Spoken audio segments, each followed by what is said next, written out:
اعوذ باللہ من الشیطان الرجیم بسم اللہ الرحمن الرحیم. پیارے بچوں السلام علیکم ورحمۃ اللہ وبرکاتہ. میں ناہیدہ اختر ٹیچر KGB گنچبوترا زون لنگیٹ. بچوں کل ہی میں نے آپ کو اردو کا ایک سبق پڑھایا تھا. عنوان تھا نوبل انعام کی کہانی. آج ہم نے اس سبق کے سوالات کرنے ہیں. سبق نمبر 6 عنوان نوبل انعام کی کہانی. سوالات. سوال نمبر 1 نوبل پرائز یعنی کہ انعام کس نام پر دیا جاتا ہے؟ جواب نوبل پرائز الفریڈ نوبل کے نام پر دیا جاتا ہے. سوال نمبر 2 ہندوستان میں ادبی انعام کسے ملا؟ جواب ہندوستان میں ادبی انعام رابندر ناتھ ٹیگور کو 1913 عیسوی میں ان کی کتاب گیتا جلی پر ملا تھا. سوال نمبر 3 نوبل انعامات پہلے کن کن موضوعات پر دیے جاتے تھے؟ جواب نوبل پرائز ہر سال امن، ادب، فزکس، کیمسٹری اور ادویات کے موضوعات پر دیے جاتے تھے. سوال نمبر 4 الفریڈ نوبل نے کون سا ایسا کام کیا جس سے اس نے غیر معمولی دولت حاصل کی؟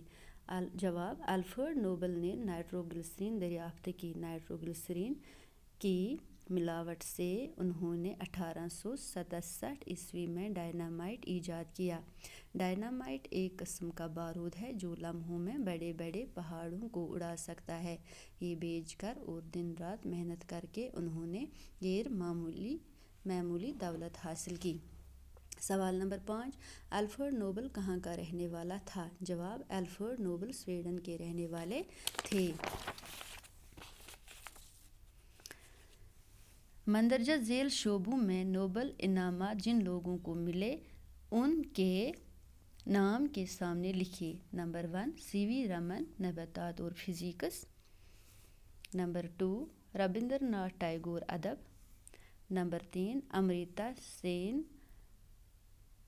امریتا سین ادویات.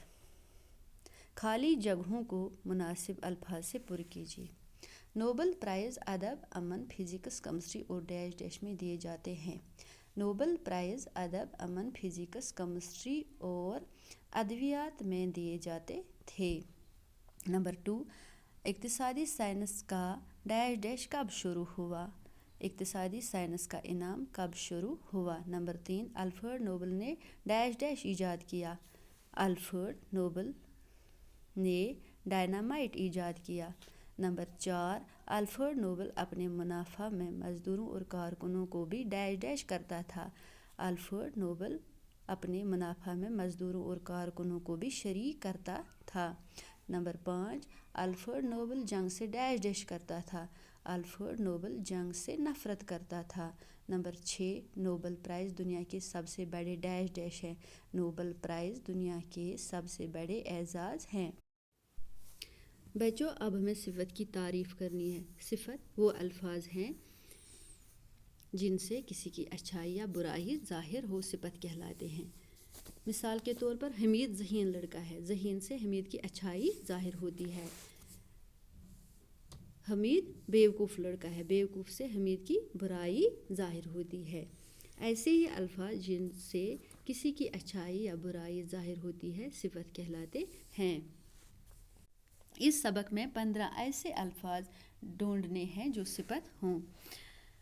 یہ کام تو آپ خود بھی کر سکتے ہیں. پھر بھی میں آپ کو 5-8 الفاظ بتاؤں گی جیسے ذہین، باقاعدہ، خطرناک، مجبور، بہت، بڑا، متعدد، نمایاں، اہم، محنتی وغیرہ.